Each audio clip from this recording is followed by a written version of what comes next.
ਕੱਢਣਾ ਪਊ।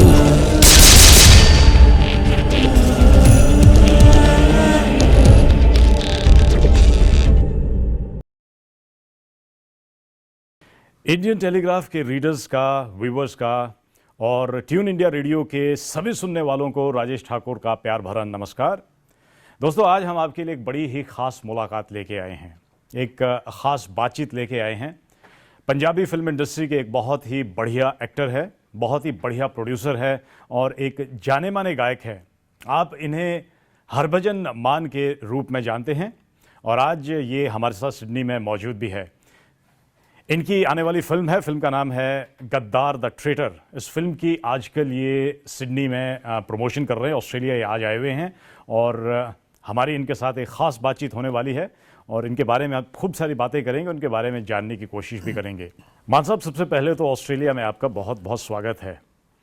इससे पहले भी आप बहुत बार ऑस्ट्रेलिया आए हैं, लेकिन हम आपसे सबसे पहले ये जानना चाहेंगे कि आपको ऑस्ट्रेलिया कैसा लगा?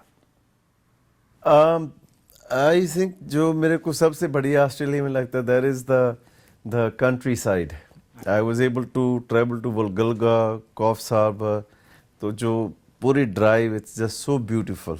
आई थिंक जो नेचुरल, जो कुदरत जो मेहरबान है ऑस्ट्रेलिया पे, तो that is something I really love about Australia and people are wonderful here as well. Mann साहब, आपके बारे में जब मैं थोड़ा रिसर्च कर रहा था तो आपकी एक बड़ी ज़बरदस्त वर्सेटाइल पर्सनैलिटी मुझे नज़र आई। आपकी पर्सनैलिटी में एक गांव में रहने वाला छोटा सा बच्चा है, विदेशों में रहने वाला एक नौजवान है, भारत में रहने वाला एक नौजवान है, एक गायक है, एक प्रोड्यूसर है, एक एक्टर है। तो इतनी सारी आपकी पर्सनैलिटी है और आज हम अपने लिसनर और व्यूवर्स को थोड़ा सा और बताना चाहेंगे आपके बारे में, आप ही की ज़बानी। सबसे पहले हम शुरुआत करेंगे आपके गानों के साथ, क्योंकि गानों से आपकी पहचान है। लोग बाग आपको सबसे पहले आपके गीतों से ही उन्होंने जानना, आपको शुरू किया। तो ये जो आपकी गीतों की, गाने की जो शुरुआत हुई थी, क्या बचपन से ही आप एक गायक बनना चाहते थे या वक्त के साथ ये सब कुछ बदल गया? गाने का शौक बचपन में ही था, क्योंकि I grew up in a small village in the district Bathinda. तो शाम को जैसे हमारे गुरुद्वारा में, मंदिर में शाम को भजन, धार्मिक गीत वगैरह प्ले करते हैं, तो वो जब मैं सुनता था तो वो साउंड अच्छा लगता था। मालूम नहीं था कि ये क्या है म्यूज़िक, कैसे, क्या हारमोनियम चल रहा है, क्या कौन से इंस्ट्रूमेंट चल रहे हैं, लेकिन आई यूज्ड टू समहाउ उसके साथ मैं गुनगुनाता था। तो फिर मेरे मदर ने देख लिया कि इसको शौक है, ये गला अच्छा है, गाता है, लेकिन at the same time I belong to a Jat Sikh family. तो सब खेती बाड़ी वाले थे, तो सबको ये एकदम झटका लगा कि ये हरभजन गाना कैसे, हमारे तो ख़ानदान, हमारे परिवार में कुछ ऐसा होता नहीं है। Luckily we went to Canada in 1980। तो कनाडा में जब गए तो फिर थोड़ा सा फ्रीडम मिल गया उसको परस्यू करने का। तो then I properly started training in singing. मैंने पहले अपना उस्ताद, पहले करनैल सिंह पारिस थे, फिर लाहौर से उनका वास्ता था शेख हमीद साहब, उनके साथ मैंने उनके पास ट्रेनिंग की। तो तब इतनी हमारी कम्युनिटी, इंडियन कम्युनिटी ज़्यादा नहीं थी वहाँ। तो हम सब लोग वैसाखी, दिवाली, लोहड़ी सब मिल के सेलिब्रेट करते थे। तो कोई वहाँ गाना हिंदी का प्रोग्राम करता था, कोई डांस करता था, तो हम वहाँ पंजाबी गाना गाते थे। तो ऐसे प्लेटफॉर्म मिलते मिलते फिर आहिस्ता आहिस्ता इंडिया से म्यूज़िक डायरेक्टर्स, म्यूजिशियंस सब लोग आना शुरू हो गए। तो उनसे मुलाकात हुई तो वो बोले, यार तेरा गला अच्छा है, आवाज़ अच्छी है, तो इंडिया तेरी रिकॉर्डिंग करते हैं। तो one step led to another. तो रास्ते, ऊपर वाला जब मेहरबान होता है तो फिर रास्ते खुद ब खुद बन जाते हैं। मान साहब, अक्सर मैंने देखा है कि जो गायक होते हैं उन गायकों का कोई ना कोई ऐसा बड़ा गायक होता है जिसे वो पसंद करते हैं, जिसकी तरह वो गाना गाते हैं, लेकिन आपकी आवाज़ में बिल्कुल ही एक अलग तरह की झलक मिलती है, पंजाब का फोक इसमें नज़र आता है। हम आपसे ये जानना चाहते हैं कि जब आप छोटे बच्चे थे और जब आप गाना सुना करते थे, तो ऐसे कौन से गायक थे जिससे आप बहुत ज़्यादा इंस्पायर थे? मैंने फर्स्ट टाइम मेरे को मैंने टोरंटो में इन 1987 मैंने एक लाइव कॉन्सर्ट देखा एंड दैट वाज जनाब शौकत अली साहब. He is a folk singer from Lahore Pakistan. तो उनका गाना एक बाद में तो गाना गुरदास जी का बहुत पॉपुलर हुआ. गुरदास मान साहब हमारे सिंगर हैं. छल्ला. तो उनका जब मैंने गाना सुना तो थोड़ा सा आवाज़ उनके स्टाइल ने कोई जैसे कोई गीत आपको हॉन्ट करता है ना, तो ऐसा शुरू हुआ. उनका गाना उस वक्त मैंने सुना जो अब बॉलीवुड की फिल्म में बहुत पॉपुलर हुआ. उनका गाना था कदी ते हस बोल वे न जिंद साडी रोल वे. अभी वो गाना आया फिल्म में. तो उनसे मैं बहुत इंस्पायर हुआ. उनके स्टाइल से मैं बहुत इंस्पायर हुआ जी.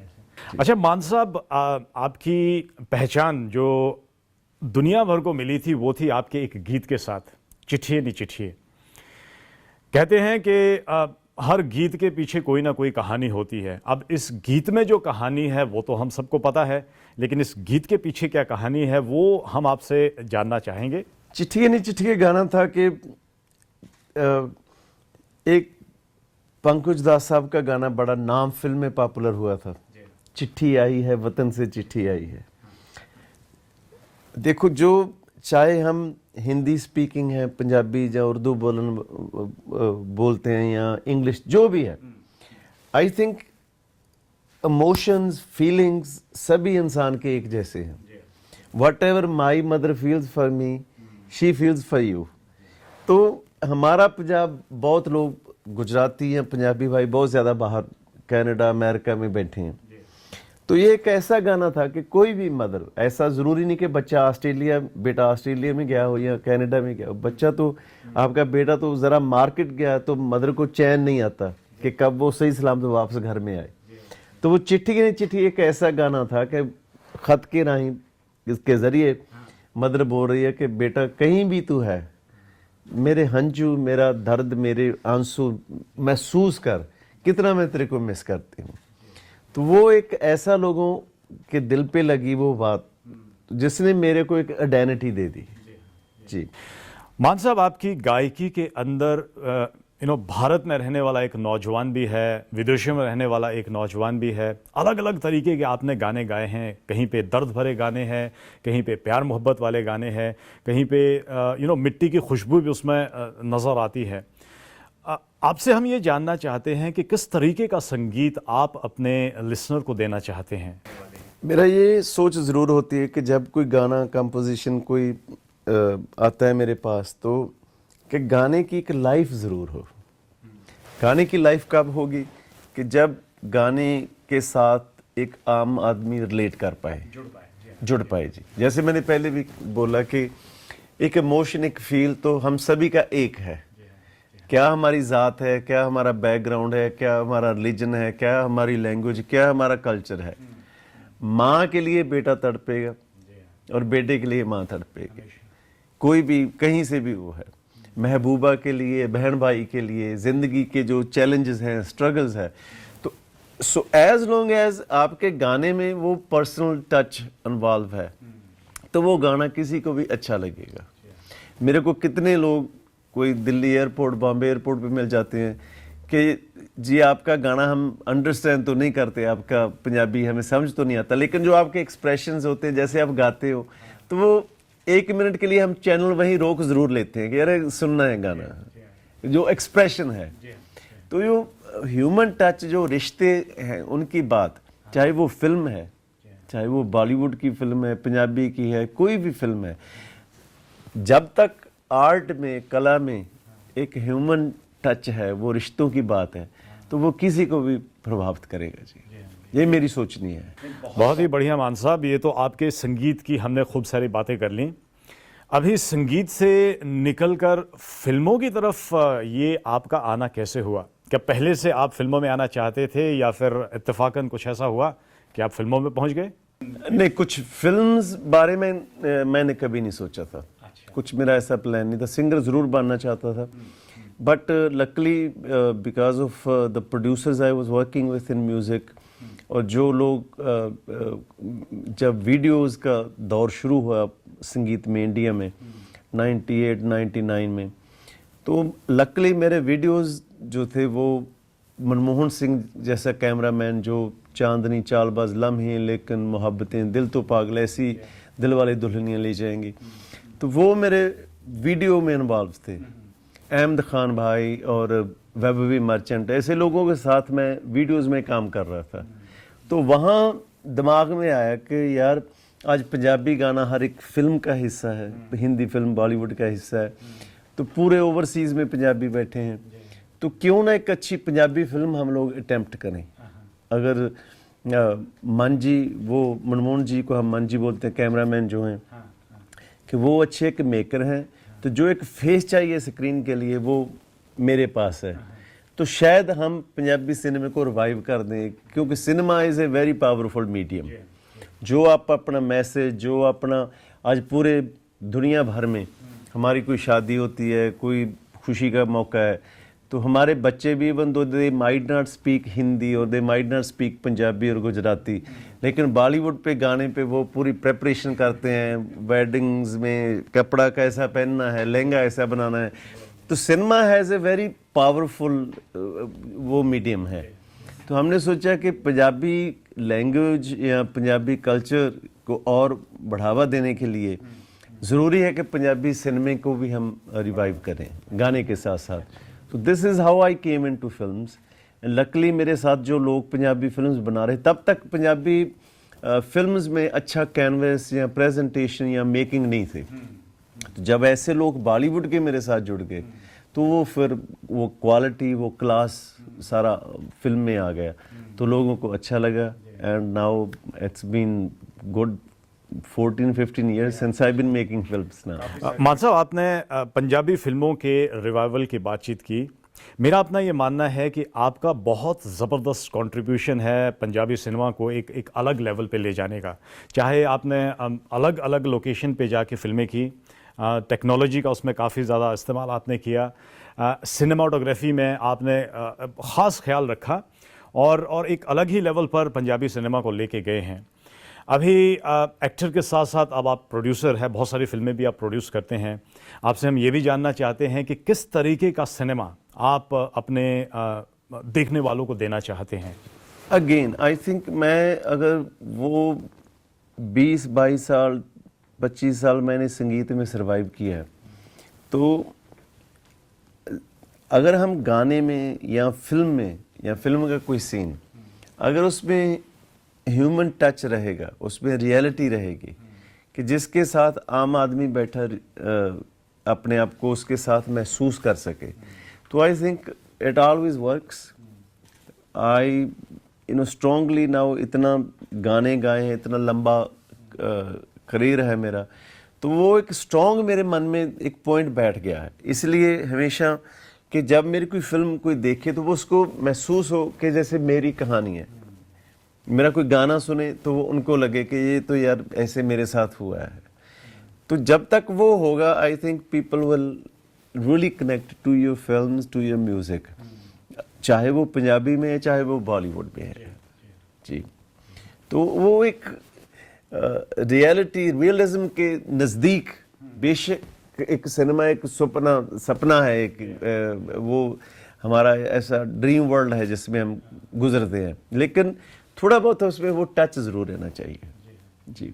मान साहब, अब हम बात करेंगे आपकी इस आने वाली फिल्म गद्दार द ट्रेटर के बारे में। अच्छा, इस फिल्म के बारे में भी मैं जब थोड़ा जानने की कोशिश कर रहा था कि इस फिल्म में क्या कुछ है, तो मुझे कुछ ज़्यादा इन्फॉर्मेशन इसके बारे में नहीं मिली।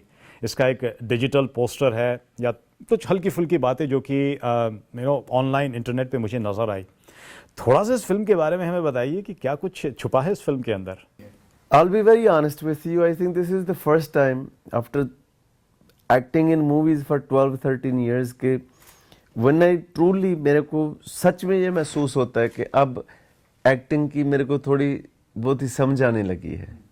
तो now I'm really hungry for juicy roles के ऐसे कैरेक्टर मेरे को प्ले करने को मिले।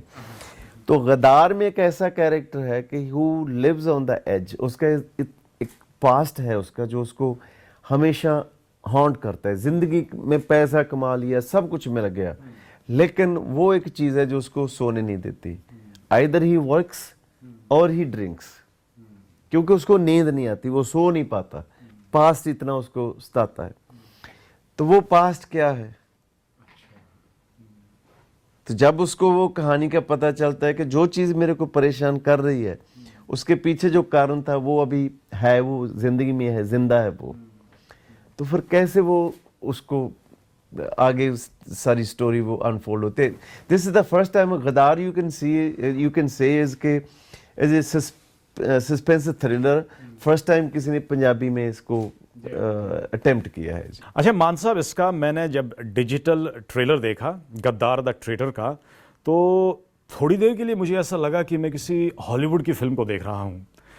मुझे ऐसा लग रहा है कि आपने टेक्नोलॉजी का इसमें बड़ा ख़ास इस्तेमाल कर रखा है। इस फिल्म के ज़रिए एक अलग तरीके से पंजाबी सिनेमा में आप क्या कुछ ला रहे हैं?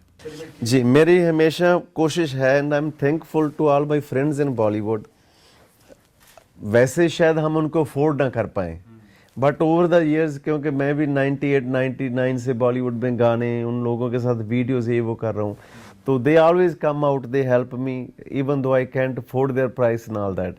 क्योंकि मेरी कोशिश ज़रूर है कि जो पंजाबी में मैं करूँ तो वो स्टैंडर्ड और एक क्लास हो वो। क्योंकि honestly you can call me selfish या कुछ भी, लेकिन मेरी इच्छा है कि जैसे साउथ में कमल हसन साहब, रजनीकांत, वो लोग एक अपना आइडेंटिटी बनाए हैं कि मैं पंजाबी में वो छोड़ के जाऊं, ऐसी मेरी ज़रूर इच्छा है। तो उसके लिए मैं किसी को भी ला पाऊं अपने सोर्सेज के ज़रिए, अपने पर्सनल रिलेशंस के ज़रिए, तो वो मेरी कोशिश हमेशा रहती है जी। तो आई am also lucky that you know all these people, all these friends, they come forward. और अब जब हमारी जिन लोगों के साथ मैं काम कर रहा हूँ, there a class Bollywood technicians, तो वो ऑब्वियसली वो फिर क्वालिटी आपको नजर आएगी फिल्म में जी। मान साहब, मुझे पूरा विश्वास है कि इस फिल्म के जरिए पंजाबी फिल्म इंडस्ट्री एक डिफरेंट ही लेवल पे जाने वाली है। अच्छा, इस फिल्म के साथ साथ हम थोड़ा सा ये भी जानना चाहते हैं कि आपके फ्यूचर प्रोजेक्ट्स क्या हैं? इस फिल्म के बाद सेकंड फिल्म है जी मेरी साडे सीएम साहब। अच्छा। तो वो भी एक पॉलिटिकल एक सब्जेक्ट है, वो भी पहली दफ़ा मैंने अटेम्प्ट किया है जी।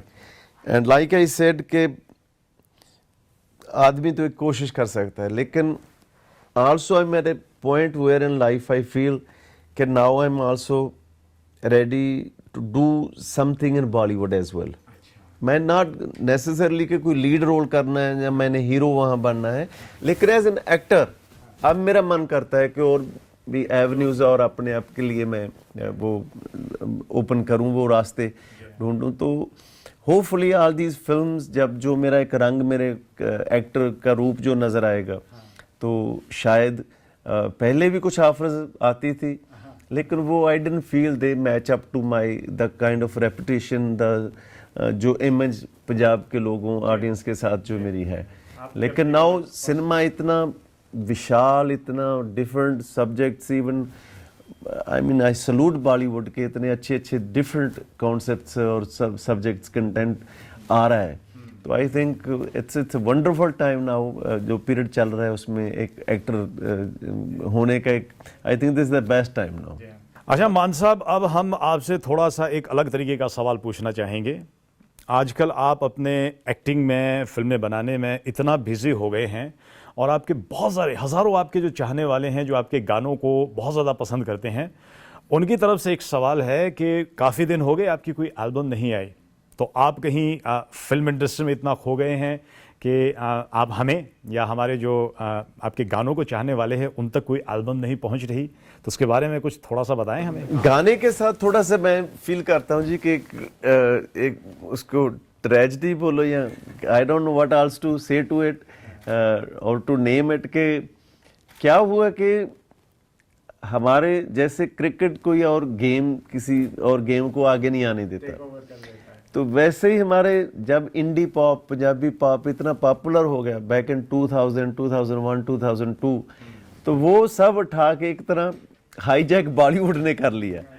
तो जब आप मेरे गाने, किसी सिंगर के गाने पे जब पंजाबी पॉप सॉन्ग कोई भी फिल्म में आ रहा है, आज हर एक फिल्म में पंजाबी गाना है, तो उस पे ए ग्रेड का, ए क्लास का एक बॉलीवुड का एक्टर गा रहा है और वो उस बजट इतना बड़ा है, वो उस पे डांस कर रहे हैं, तो फिर हमारा सोलो गाना कौन देखेगा? तो वो अब अगर आपने नेशनल सीन पे फिर दोबारा से आना है तो वो ज़रूरी है कि आप किसी फिल्म में गाना गाओ जी।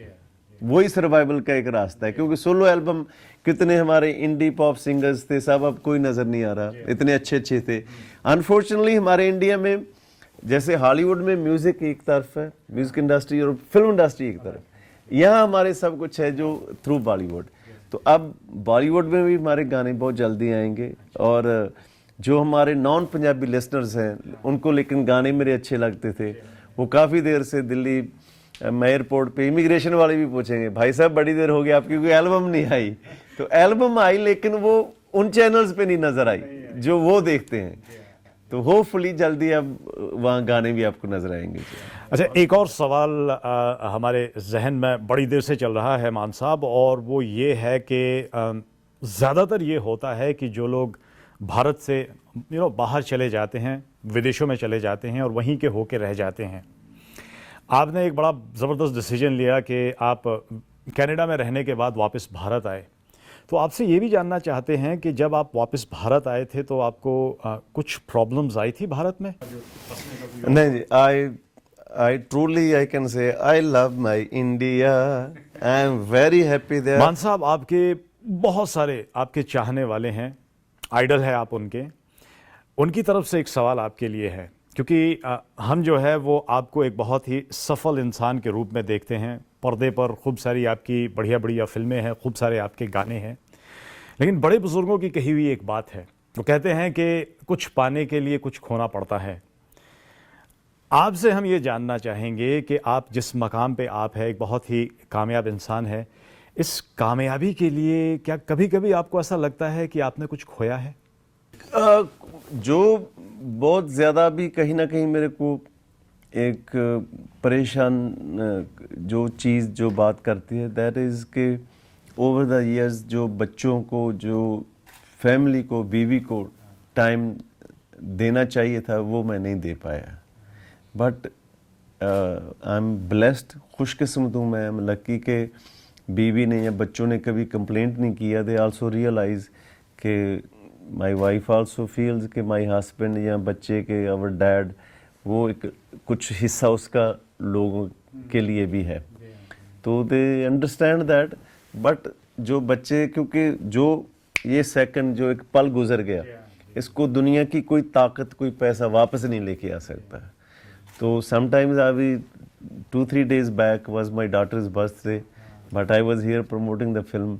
सो वो जो मोमेंट्स हैं वो काफ़ी फील होती हैं कि उनकी खुशी के जो वो दिन थे, उनके जन्मदिन थे, बर्थडेज थे या कुछ ख़ास और दिन थे, मैं बहुत दफ़ा वहाँ पहुँच ही नहीं पाया।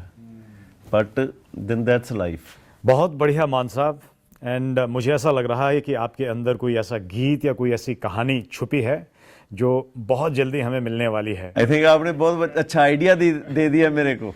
आई थिंक वो मजबूरी मेरी कह लिए हरभजन मान की नहीं, वो सभी लोगों की है, क्योंकि ज़िंदगी, life is such a challenge it self कि लाइक जो सियानों, जो हमारे बुजुर्ग, जो लोग बोल गए हैं, 2-2 लफ्ज़ में कितना बड़ी ज़िंदगी की फ़िलासफ़ी है कि कुछ पाने के लिए कुछ खोना तो पड़ते हैं, तो वो सभी पे लागू होता है। मान साहब, अब जाते जाते आपसे एक और गुजारिश करेंगे। हमारे व्यूवर्स और हमारे लिसनर जो आपके गानों के बड़े ज़बरदस्त शौकीन हैं, वो चाहते हैं कि आप अपने किसी पसंदीदा गाने की 2 लाइनें अगर आप सुना देंगे तो मज़ा आ जाएगा। पहले तो मैं हाथ जोड़ के माफ़ी चाहता हूँ जी, मैंने कोशिश की है कि मैं अच्छी हिंदी बोल पाऊँ लेकिन क्योंकि मैं पंजाबी पोता जी, तो वो ज़ुबान, वो जो एक्सेंट, वो प्रॉब्लम हो जाती है। लेकिन फिर भी क्योंकि अच्छी वो हिंदी बहुत ज़्यादा लोग बोलते हैं, समझते हैं, बट जो मेरा फील, जो मेरा कहने की इच्छा, मन था, आई एम श्योर कि वो आप तक ज़रूर पहुंचा होगा। तो 2 बोल मैं, एक मेरी फिल्म का गीत है, उसके ज़रूर आपके सामने पेश करता हूँ कि यारा ओ दिलदारा ਤੈਨੂੰ ਚੰਨ ਕਹਾਂ ਕੇ ਤਾਰਾ ਯਾਰਾ ਓ ਦਿਲਦਾਰਾ ਸਾਨੂੰ ਲੱਗਣਾ ਜਾਨ ਤੋਂ ਪਿਆਰਾ ਮੈਂਡਾ ਇਸ਼ਕ ਵੀ ਤੂੰ ईमान भी तू मैंडा इश्क भी तू ईमान भी तू यार दा दीदार सानू रब दा नजारा यारा ओ दिलदारा तेनू चन्न कहाँ के तारा हो यारा ओ दिलदारा वे सानू लग न जान तो प्यारा। बहुत बढ़िया मान साहब, सबसे पहले तो आपका बहुत बहुत धन्यवाद। आपने इतना वक्त निकाला, हमारे साथ अपने दिल की खूब सारी बातें की और आपकी आने वाली फिल्म गदर द ट्रेटर के लिए खूब सारी हमारी शुभकामनाएं।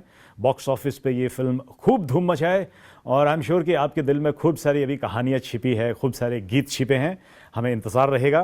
एक बार फिर सिडनी में हमारे साथ बातचीत करने के लिए बहुत बहुत धन्यवाद। बड़ी मेहरबानी जी। और ज़रूर 22 मई को और 21 मई को ऑस्ट्रेलिया न्यूजीलैंड में ये फिल्म रिलीज़ हो रही है गदर द ट्रेटर, ज़रूर देखना। और ट्यून इन रेडियो टेलीविज़न के ज़रिए और आपके इंडियन टेलीग्राफ मैगज़ीन, आपने मेरे को ये इस काबिल समझा, इंटरव्यू के लिए बुलाया। मैं शुक्रिया अदा करता हूँ आपका। Thank you so very much. Thank you so much.